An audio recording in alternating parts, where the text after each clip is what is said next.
कालावर शहर के दोराजी रोड पर आम आदमी पार्टी के सदस्यों की एक मीटिंग हुई है, जिससे कि विसावदर के MLA Gopal Italia, Saurashtra zone के इंचार्ज प्रकाश डोंगा और जामनगर जिले के आम आदमी पार्टी के प्रेसिडेंट बशराम भाई अहित समेत कई नेता मौजूद रहे हैं, जैसे कि कालावर बीजेपी के बड़े नेता और किसान नेता नानजी भाई चौवटिया और तालुका पंचायत के पूर्व सदस्य व अहिर नेता वाजुभाई वांग समेत कई नेता गोपाल इटालिया की मौजूदगी में आम आदमी पार्टी शामिल हुए। गोपाल इटालिया ने आम आदमी पार्टी के शेष पैना और आसपास के ग्रामीण इलाके और शहरी इलाकों में बड़ी संख्या में किसान भी इसमें शामिल रहे हैं। कौरव तो हूँ कौरव कौरव हो पांडव 5 होय। आ कालावाड़नी बजारमां भाजपनी सभा थाय तो कॉन्ट्राक्टरो, बूटलेगरो, ड्रग्स माफियाओ, पेट्रोल पंपे खोटू करनाराओ, रेती काढनाराओ, सीमेंट पाडनाराओ, ब्लॉक पर बधाय आवे तो मैदान भराई जाए कॉन्ट्राक्टरो थी। पण सत्यनी रणकार होय ने एवा 4 माणस होय लाखमां कई बधा એટલે ભારતીય જનતા પાર્ટીના મૂળ પાયાનો પથ્થર અને આજે જે પોતાના વક્તવ્યમાં કીધું કે એનો ભારતીય જનતા પાર્ટીમાં જે રીતે શાસન ચાલે છે એનો શ્વાસ મૂંઝાતો હતો અને સ્વચ્છ અને ઈમાનદાર યુવાનોની પાર્ટીમાં જ્યારે આવ્યા છે ત્યારે અમારી પાર્ટીમાં એક નવી ઉર્જા આવી છે અને કાલાવડને એક અનુભવી અને મજબૂત નેતૃત્વ મળી રહેશે અને જેમાં અમારી પાર્ટી અને નાનજીભાઈનો અનુભવ એ ખૂબ જ સફળતા મેળવશે। નાનજીભાઈ, કાલાવડના ભામાસા તરીકે ગણાતા ભાજપના ભામાસા તરીકે તમને કેવી મૂંઝવણ આવતી હતી ભાજપમાં, તો તમે આમ આદમી પાર્ટીનું ઝાડુ પકડ્યું? ત્યાં વિદ્યાર્થી અવસ્થાથી આદર્શોનો આગ્રહ રાખનારો છું, પ્રમાણિકતાના ચીલે ચાલ્યો, લોકોની સેવા માટે રાજકારણમાં આવ્યો, પણ હવે કઈ જુદું લાગ્યું એટલે મેં ભાજપ છોડી છે।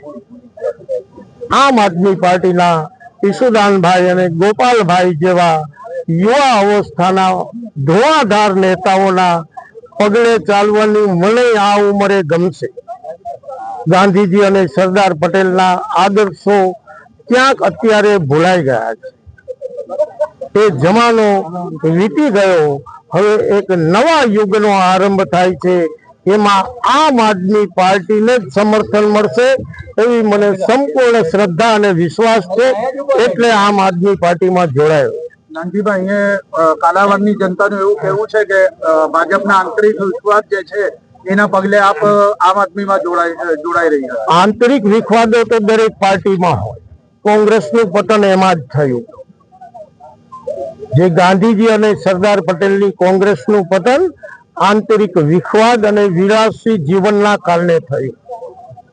ભારતીય જનતા પાર્ટીમાં આંતરિક વિખવાદો તો બધે જ છે, અહીં છે એવું નથી, પણ ક્યાંક મને બરાબર ન લાગ્યું, ક્યાંક મારા વિચારોનું બરાબર પ્રતિબિંબ પડતું મને ન દેખાયું। હું આદર્શોનો વરેલો વિદ્યાર્થી અવસ્થાથી અત્યાર સુધી આદર્શોના પગલે ચાલ્યો છું।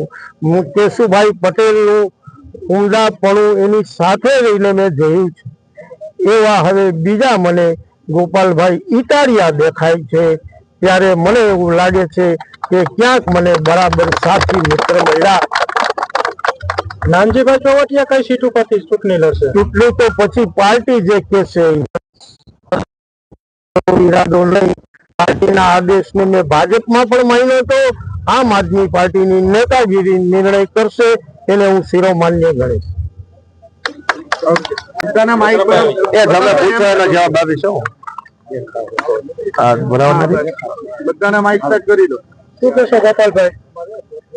આજે બહુ જ ખુશીનો દિવસ છે, ખૂબ ઉર્જાભર્યો દિવસ છે, કેમ કે આજે જામનગર આમ તો આખા જિલ્લાના અને કાલાવડ પંથકના લોકપ્રિય સામાજિક આગેવાન તમામ સમાજ સાથે જેમનો ઊંડો ધરોબો છે અને જનસેવાના કામો કરતા કરતા જેમણે સમાજમાંથી યશ કમાયા છે, કીર્તિ કમાયા છે, એવા આદરણીય નાનજીભાઈ ચોવટિયા અને એમની આખી ટીમ આમ આદમી પાર્ટી સાથે જોડાઈ છે।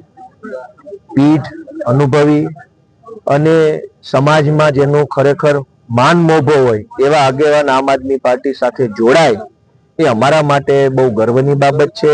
હું એમનું સ્વાગત કરું છું પાર્ટીમાં, આખી ટીમનું તમામ કાર્યકર્તા એમની સાથે જે આવ્યા છે એમનું સ્વાગત છે અને એમનો આભાર વ્યક્ત કરું છું કે એમણે ખરા સમયે સારો નિર્ણય કર્યો છે।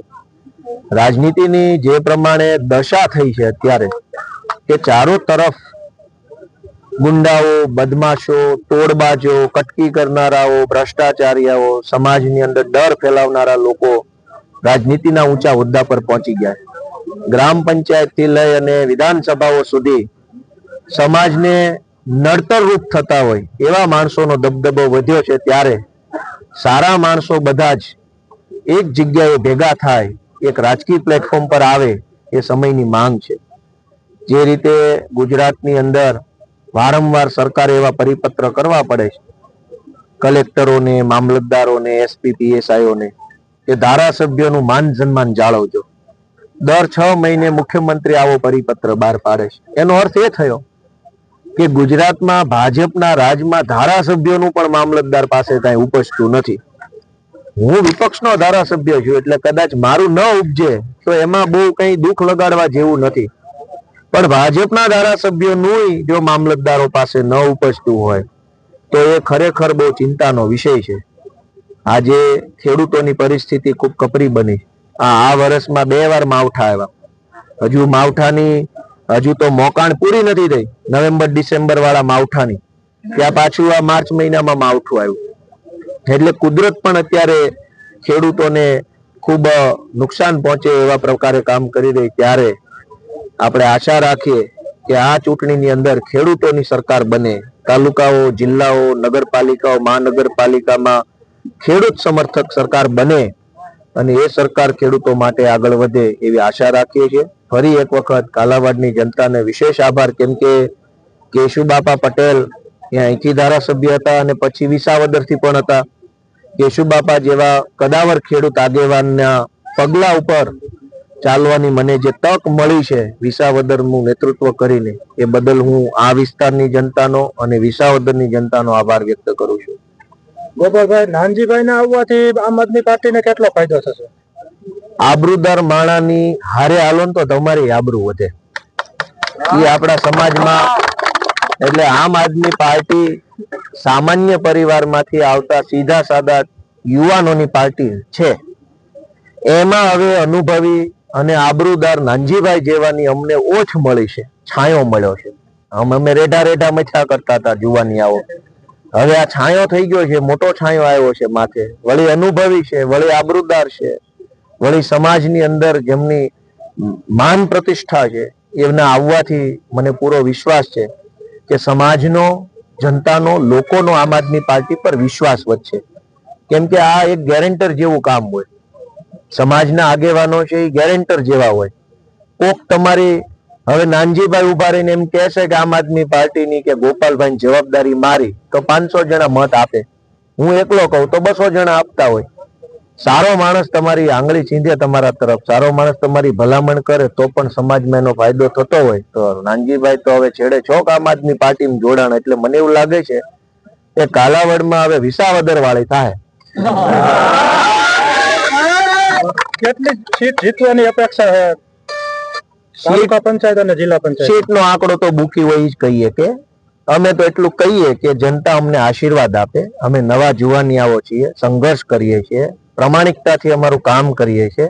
એટલે અમારી આશા એવી છે કે જો અમારામાં સચ્ચાઈ સમાજને દેખાય, અમારા પ્રયત્નોમાં નિષ્ઠા દેખાય, અમારામાં જરા કઈ હિંમત દેખાય, તો લોકો અમને એટલા બધા આશીર્વાદ આપે કે અમારી તાલુકામાં, જિલ્લામાં સરકાર બની ગઈ. પ્રકાશભાઈ, તમે શું કહો? પ્રકાશભાઈ, નાનજીભાઈ ક્યાં ગયા?